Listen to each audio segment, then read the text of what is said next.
এই চরমোনাই হেফাজত বলেন, খেলাফত বলেন, আমরা সবাই এক সুতায় গাঁথা। দিন কায়েমের পিছনে আর হতে চাই না কোনো বাধা। কিন্তু আজকে চরমোনাই প্রতিষ্ঠা লগ্নে যা ছিল কথা, আজও পর্যন্ত একচুল পরিমাণ তার থেকে পিছপা হয় নাই। কথার কোনো রদবদল দেখতে পাই না। এরাই এই বর্তমান এই বাংলাদেশের নেতা হওয়ার যোগ্যতা রাখে, দায়িত্ব নেওয়ার মস্তক তাদের জন্য অপেক্ষা করছে।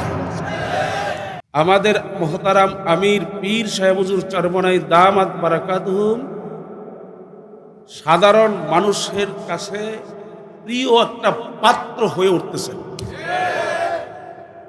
আগামীতে পীর সাহেব চরমোনাইকে তারা ক্ষমতার মস্তদে দেখতে চায়। আগামীতে আর কোনো দ্বিধাদ্বন্দ্ব নয়। চরমোনাই হেফাজত বলেন, খেলাফত বলেন, আমরা সবাই এক সুতায় গাঁথা। দিন কায়েমের পিছনে আর হতে চাই না কোনো বাধা। ভাইয়ের আমার, আপনারা জানেন এই তরিকা দলিল ভিত্তিক কিভাবে এমন এমন বুজুর্গ, এমন এমন কুতুব এই তরিকার সঙ্গে জড়ায় আছেন যারা মুখস্থ কারো কাছে মুরিদ হয় নাই। কুতুবুল আলম রশিদ আহমদ গঙ্গি রহমতুল্লাহি আলাই, হাজী শাহ হুজুর রহমতুল্লাহি আলাইয়ের কাছে গেলেন, পরীক্ষাও করলেন, প্রশ্নও করলেন। একজন আলেম মুহাক্কিক ছাড়া প্রশ্নের জবাব দেওয়ার কোনো রাস্তা সুরত কায়দাও নাই। কিন্তু তাকাইয়া রইছেন যে উনি হক্কানি পীর হয় কিভাবে।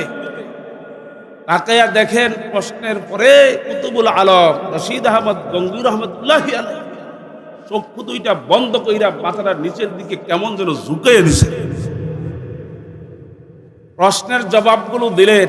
রশিদ আহমদ গঙ্গি রহমতুল্লাহি আলাইহি জিজ্ঞেস করলেন, হুজুর আপনি তো আলেম নাই, জবাব দিলেন কিভাবে? বলে, আমার তো আসলে আলেম কালাম নাই, কিন্তু আমার তো তেমন কিছু জ্ঞান এরকম নাই, শিক্ষা অর্জন করতে তেমন পারি না। তবে আল্লাহ আমার বড় আপন। আমি আল্লাহর দিকে মোতাওয়াজ্জু হয়ে গেলাম। আমি তাকাইয়া দেখি জমানার আবু হানিফাকে আল্লাহ আমার সামনে হাজির করে দিচ্ছে। আমি তাকাইয়া দেখি জমানার ইমাম আবু হানিফা, জমানার ইমাম বুখারী আমার সামনে হাজির হয়ে গেছে। তো ভাইয়ের আমার, আমাদের একজন এই তরিকার মুরব্বী ছিলেন কালো মাটি কুতুবুল আলম সৈয়দ ফজলুল করিম রহমতুল্লাহ। তিনি যা বলে গেছেন আজকে আমরা তাই বাস্তবায়ন দেখতেছি। একটা সবাই আসবে, আসলে বলাও ঠিক না, তারপরে না বললেও পারি। অনেক ওলামায়ে কেরাম আজকে বলেন আলহামদুলিল্লাহ তোমাদেরকে টিটকারি করতেন, কিন্তু আজকে চরমোনাই দিন আর দিন প্রতিষ্ঠা লগ্নে যা ছিল কথা, আজও পর্যন্ত একচুল পরিমাণ তার থেকে পিছপা হয় নাই।